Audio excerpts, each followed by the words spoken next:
Νομίζω ότι μαζί του μόνο ηρεμώ. Δηλαδή... Ναι.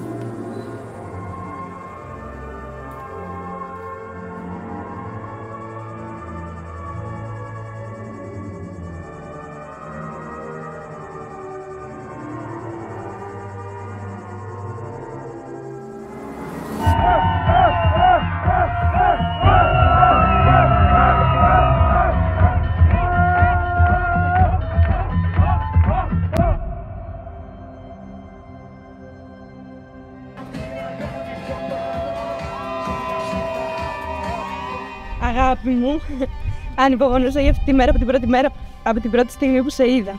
Τότε που κατέβηκες στα σκαλάκια του Κράκεν και είπα πως αυτή είναι η γυναίκα της ζωής μου.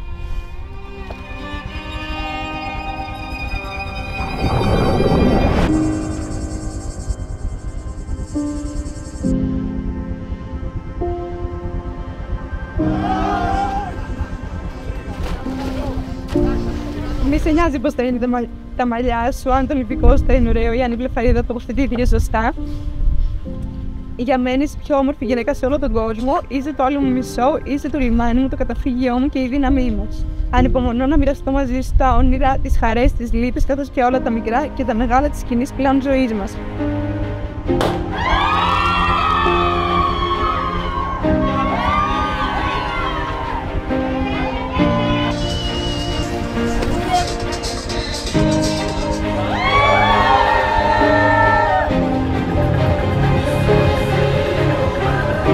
Περιμένω πως και πώς θα αντικρίζεσαι στην εκκλησία και να συνεχίσουμε αυτό το υπέροχο ταξίδι της υπόλοιπης ζωής μας, ολοκληρωτικά πλέον δικό σου Σωτήρη. Και σφιγγόμουν και έλεγα δεν θα κλάψεις, δεν υπάρχει λόγος. Αλλά δεν μπορείς να ελέγξεις τα συναισθήματά σου εκείνη τη στιγμή.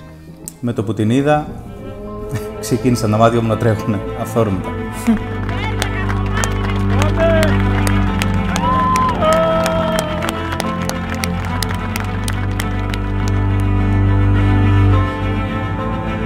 Παραπονίζεται το δούλος του Θεού Σωτήρης, τη δούλη του Θεού Δέσποινα, στο όνομα του Πατρός και του Υιού και του Αγίου Πνεύματος. Αμήν.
Και κάπου εκεί ήρθε η Δέσποινα και μου άλλαξε τη ζωή.